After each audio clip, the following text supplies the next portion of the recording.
우리가 교회에 다니면서 가장 많이 알고 또 가장 먼저 외우게 되는 성경 구절이 있다면 아마도 요한복음 3장 16절이 아닐까 하는 생각을 해봅니다. 대부분 신앙인들은 또 신학자들은 이 요한복음 3장 16절을 가르쳐서 성경 중에 성경이다 이렇게 이야기했습니다. 그래서 우리가 전도할 때 가장 많이 사용하는 것도 요한복음 3장 16절 아닙니까? 그러다 보니까 교회를 다니지 않는 많은 분들 역시도 기독교에 대해서 성경에 대해서 가장 많이 들어본 성경 구절이 바로 요한복음 3장 16절이죠. 미국의 3대 버거 가운데 하나인 인앤아웃 버거에 가보면 그릇, 용기 그 맨 밑에 바닥에 뭐라고 쓰여 있냐면 요한복음 3장 16절 이렇게 써 있어요. 요새 카페 하는 분들 가운데 미금에 가보면 카페 가운데 요한복음 3장 16절 카페가 있어요. 왜 그렇게 가게 이름을 줬을까요? 왜 그렇게 하는 걸까요? 그분들이 하나님을 믿는 성도이기 때문에 그렇게 하는 거죠. 이 구절을 기독교의 진리의 대표라고 이야기합니다. 그렇다면 왜 이 구절이 기독교의 진리의 대표라고 이야기하는 걸까요? 그 이유가 무엇입니까? 그것은 무엇보다 이 구절이 인류를 향한 하나님의 사랑을 가장 잘 보여주고 있기 때문에 그렇죠. 저는 오늘 성탄절을 맞이해서 하나님의 크신 사랑이 어떤 것인지 우리가 함께 좀 질문을 던지면서 함께 나눠보고자 합니다. 하나님의 사랑의 크기 어떤 걸까요? 요한복음 3장 16절이 가르치고 있는 하나님의 사랑의 크기 어떤 걸까요? 뭐라고 이야기합니까? 하나님이 세상을 이처럼 사랑하자. 그렇죠? 하나님의 사랑의 크기가 뭐라고요? 이처럼이라고요. 이처럼. 하나님이 세상을 이처럼 사랑하셨다고 말씀하지 않습니까? 그렇다면 세상은 하나님의 사랑을 받을 만한 자격이 있었나요? 전혀 자격이 없었다고 성경은 이야기하죠. 아담이 죄를 범한 후로 세상은 하나님을 알되 하나님을 영화롭게 하지 않았습니다. 하나님께 감사하지도 않았죠. 도리어 하나님은 하나님께 대하여 불순종할 뿐만 아니라 하나님을 대적했던 게 세상의 모습 아닙니까? 그래서 이사야는 그런 세상의 모습을 이사야서 1장 3절과 4절에 이렇게 그려주고 있는 걸 우리가 확인할 수 있죠. 같이 한번 3절 4절 천천히 읽어볼까요? 시작.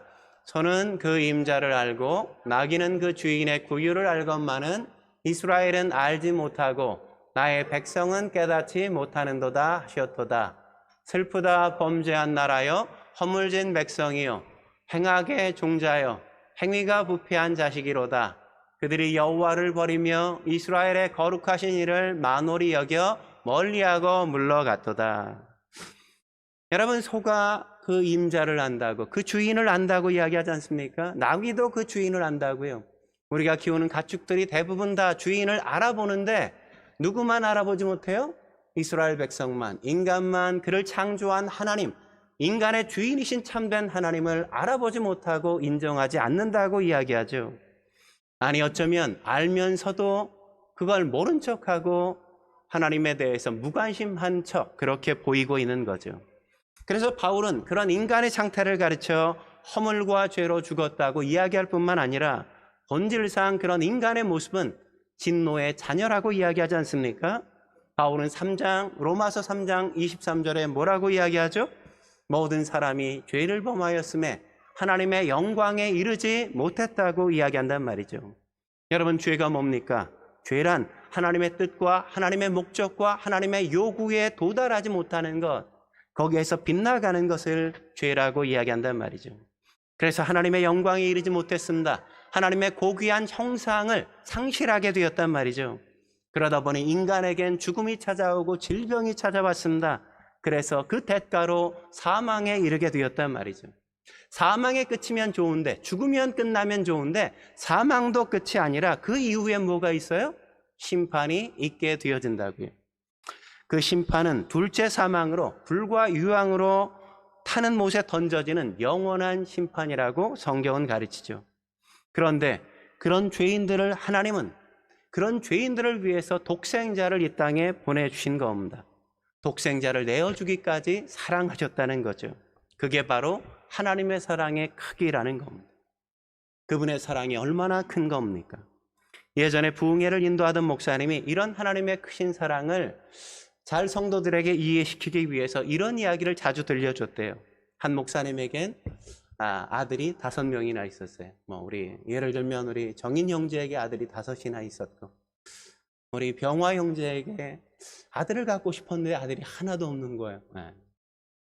그래서 두 목사님이 만나가지고 우리 병화 목사님이 목사님까지 됐어요. 우리 정인 형제도 목사님이 됐고, 병화 목사님이 두 분이 너무 관계가 좋은 거예요. 근데 병화 목사님이 너무 아들을 갖고 싶어서 우리 정인 목사님에게 아들이 5이나 있으니까 나에게 그 아들 5 가운데 하나만 나에게 양자로 좀 줄 수 없냐?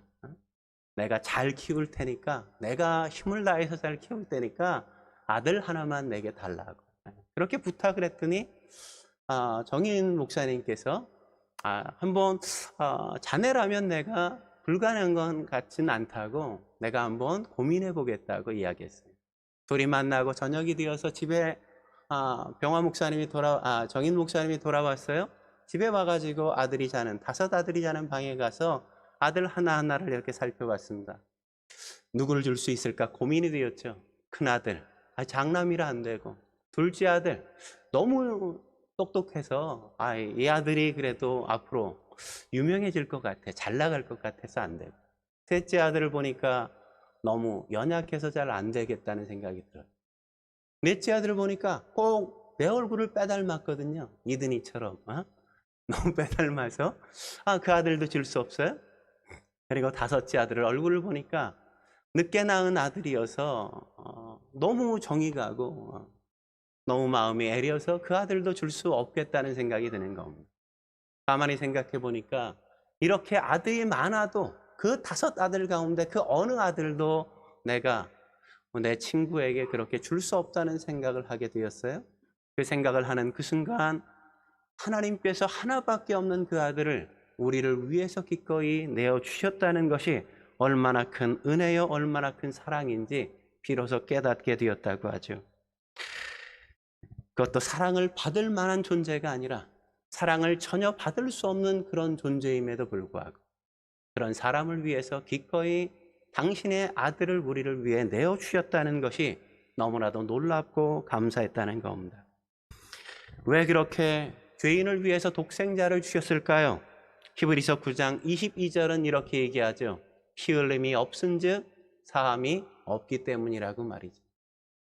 피를 흘리지 않으면 그 누구도 용서할 수 없는 것이기 때문에 그 누구도 죽일 수 없어 당신의 아들을 십자가에 못 박음으로 말미암아 우리를 구원하시기 위해서 그랬다고 말씀하지 않습니까? 그래서 하나님은 우리를 용서하기 위해 독생자를 십자가에 기꺼이 달려 돌아가시게 만들므로 우리와 하나님 사이의 화목제물로 삼으신 거란 말이죠. 그게 놀라운 하나님의 사랑이죠. 그게 놀라운 하나님의 은혜인 겁니다. 이런 하나님의 사랑을 아는 사람은 자기는 물론 다른 사람들을 사랑할 수 있는 것 아니겠습니까? 어떤 한 소녀가 있었어요. 그녀는 어린 시절 매우 불우하게 자랐습니다. 그는 가난한 가정에 태어났을 뿐만 아니라 아버지가 없는 홀어머니와 함께 살았습니다. 그는 가난하다 보니까 빵보다 물로 배를 채우며 살았던 순간이 너무나도 많았습니다. 그는 먹을 게 너무 없어서 굶어 죽기 직전에 이웃 사람들에게 발견되어서 겨우 생명을 얻기도 했고, 설상가상으로 그녀가 살았던 그 시대 제2차 세계대전이 있어서 그런 극한 상황 속에 살다 보니까 아사 직전까지 그녀가 갔어요. 그때 한 구호단체가 그녀에게 빵을 보내줬습니다. 모녀는 그들이 보내준 빵을 가지고 겨우겨우 굶주림을 해결할 수 있었습니다. 그 단체가 유니세프라는 단체였습니다. 이 유니세프가 보내준 빵으로 생명을 부지한 이 소녀는 커가지고 유명한 영화 배우가 되었어요. 그녀가 바로 누구냐면 오드리 헵번이라는 배우였습니다.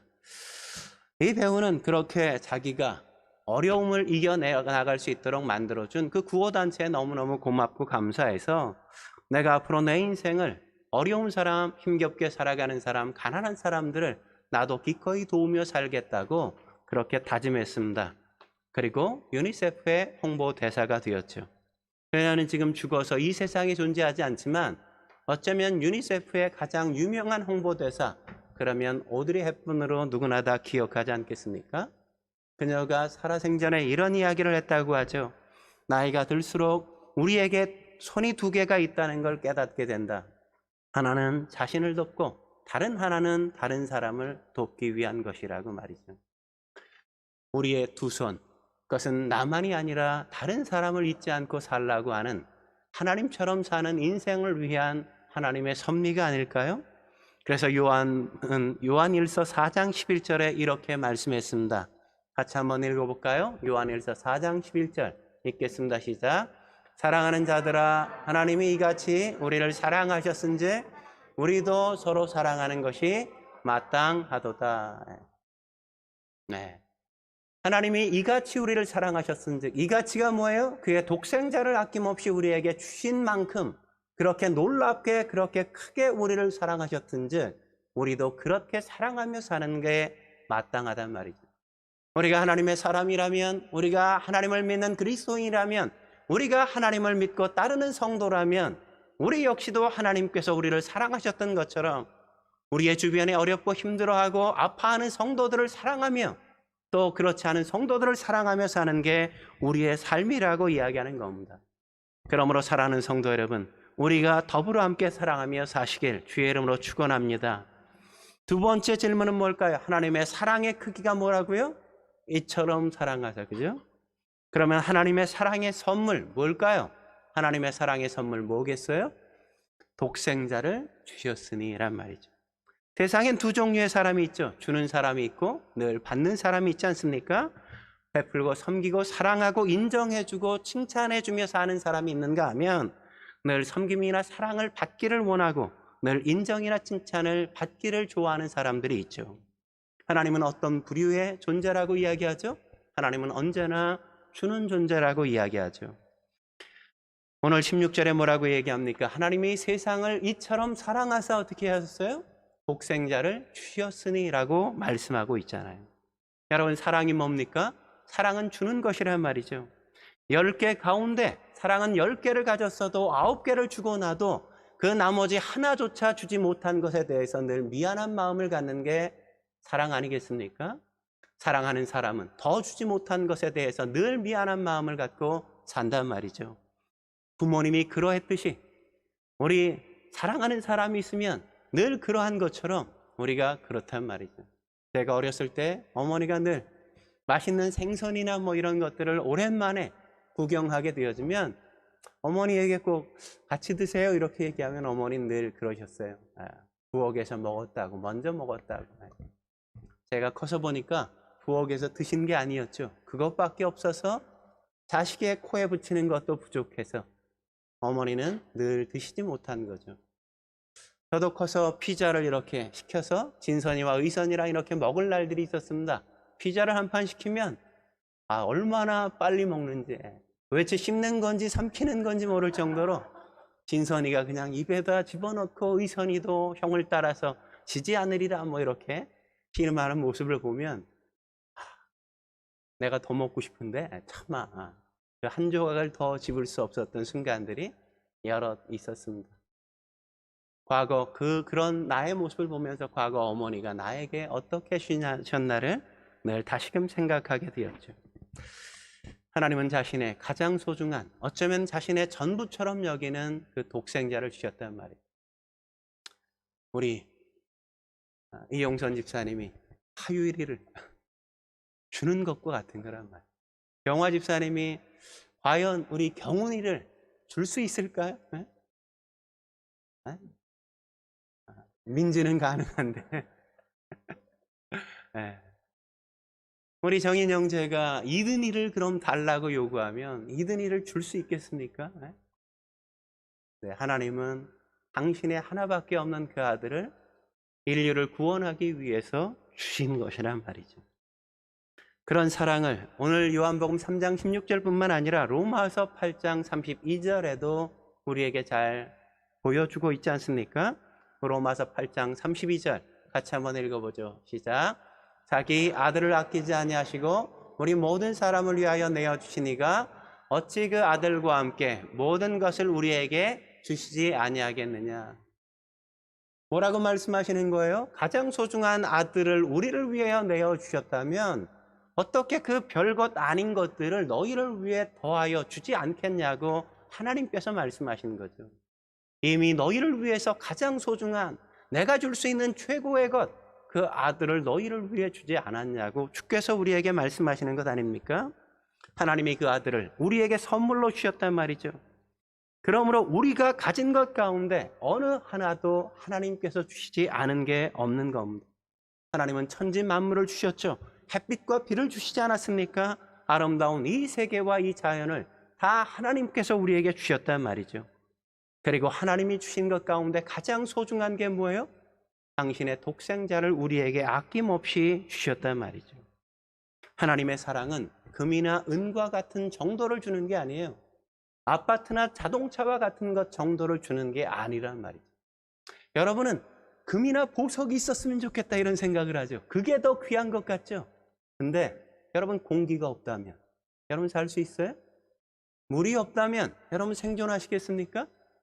이 자연과 세계가 없다면 여러분은 존재할 수 없는 거죠. 하나님은 우리에게 있어야 될 가장 소중한 것, 가장 큰 것들을 우리에게 이미 허락하셨다고요. 금이나 은 같은 것들은 없어도 괜찮은 것이기에 그렇게 많이 만들어 놓지 않으신 겁니다. 하나님은 우리에게 독생자를 주신 겁니다. 그것도 십자가에 못 박아 우리를 구원하기 위해 그렇게 주셨단 말이죠. 그 사랑을 깨닫고 안 하다무트라는 시인은 하나님의 사랑을 그래서 이렇게 노래했습니다. 시로 적었습니다. 하늘을 두루마리 삼고 세상 모든 갈대 나무까지 그리고 모든 초목을 펜으로 삼고 온 세상의 바닷물을 잉크로 채우고 온 인류가 다 능숙한 서기관이라 해도 하나님의 크신 은혜와 사랑 그리고 놀라우신 이야기는 다 적을 수 없다. 이렇게 그분은 시를 썼어요. 이 시를 레만 목사님의 사모님이 도시락에다가 이렇게 식구를 적어서 줘서 레만 목사님이 도시락을 열고 그걸 먹으려다가 이 식구를 발견하고 찬송가 304장 하나님 크신 사랑 그 찬송가를 지어 놓은 겁니다.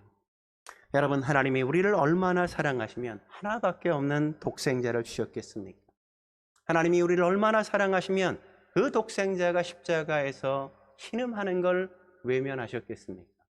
하나님이 우리를 얼마나 사랑하시면 그분의 머리에 가시면류관이 박히고 그분의 허리에 창을 꽂는데도 불구하고 그런 일들을 하나님께서 허용하셨겠습니까? 그게 바로 하나님이 우리를 향한 놀랍고 크신 사랑이란 말이죠. 우리에게 주신 최고의 선물, 그게 바로 독생자인 겁니다. 그래서 찰스 스웨인들 목사님은 이렇게 말씀하셨습니다. 하나님이 우리에게 가장 필요한 것이 정보였다면 우리에게 교육자를 보내셨을 것이다. 하나님이 우리에게 가장 필요한 것이 기술이었다면 하나님은 과학자를 우리에게 보내셨을 것이다. 하나님이 우리에게 가장 필요한 것이 돈이었다면 그러면 경제학자를 보내셨을 것이다. 그리고 하나님이 우리에게 필요한 것이 쾌락이었다면 연예인을 만들어 주셨을 것이다. 하지만 우리에게 가장 필요한 것이 죄를 사함받는 것이기 때문에 하나님은 우리를 위해 구세주를 보내주셨다. 그렇게 기록했습니다. 그렇습니다. 우리에게 오셔서 우리 죄를 위해 십자가에 달려 돌아가신 예수님을 마음으로 믿고 입으로 시인하면 우리는 멸망당하지 않습니다. 영생을 얻게 되는 것입니다. 아무리 큰 죄인이라도 의롭게 되어진단 말이죠. 죽어야 할 사람, 멸망당해야 될 사람까지도 영생을 얻게 될 수 있는 겁니다. 여러분, 이보다 더 큰 사랑이, 선물이 어디 있겠습니까? 그러므로 우린 하나님의 최고의 선물을 이미 받은 사람들인 겁니다.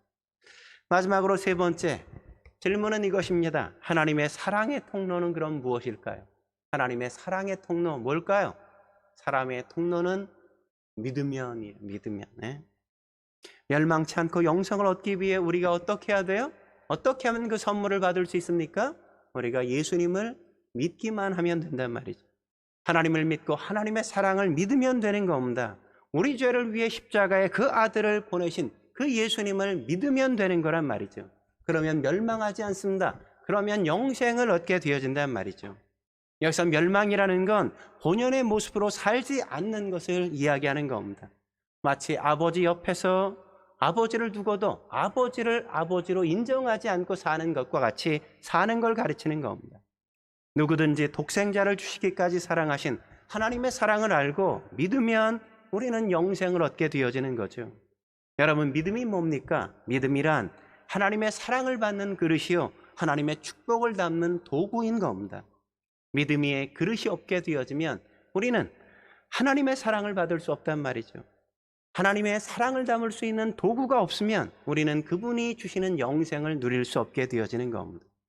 여러분, 하나님의 심판의 기준이 뭘까요? 여러분이 얼마나 능력 있게 살았느냐, 얼마나 멋지게 살았느냐, 얼마나 도덕적으로 뛰어나게 살았느냐, 그런 것이 기준이 아니란 말이죠.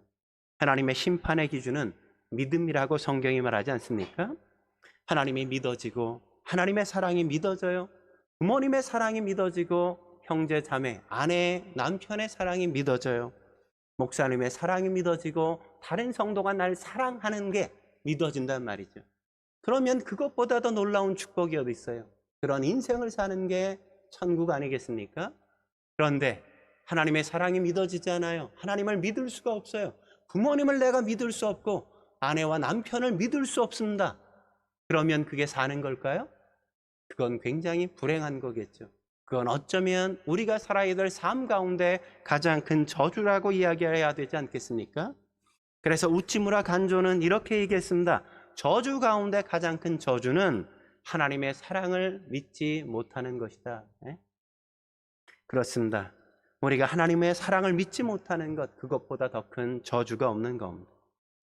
인도의 성자 선다싱이 히말리아 산맥을 넘어가고 있었습니다. 마침 산에 불이 나서 사람들이 몰려들어 그 불을 끄려고 했어요. 근데 사람들이 불을 막 끄다가 가만히 한 곳을 바라보고 있는 거예요.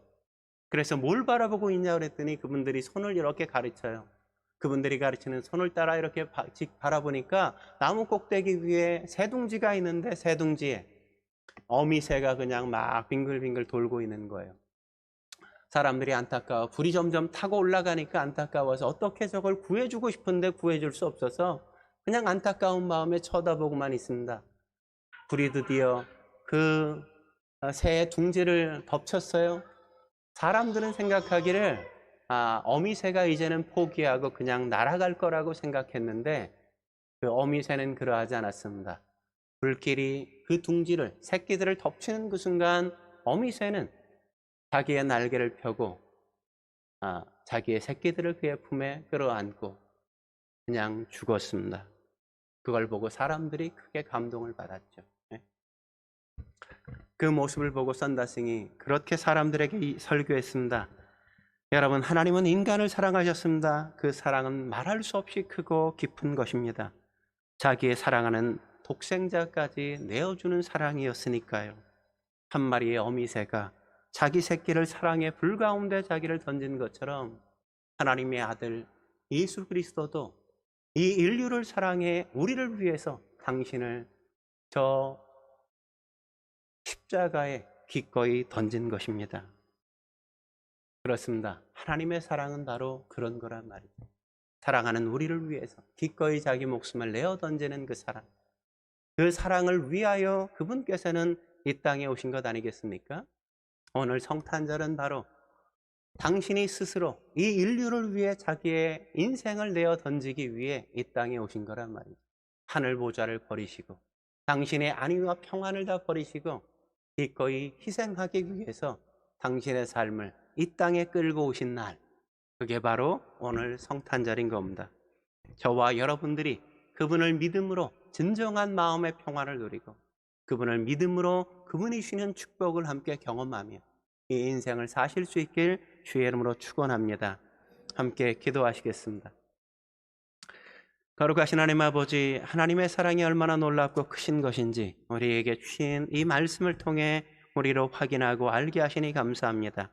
하나님이 세상을 이처럼 사랑하사 독생자를 주셨으니 이는 저를 믿는 자마다 멸망치 않고 영생을 얻게 하려 하심이라.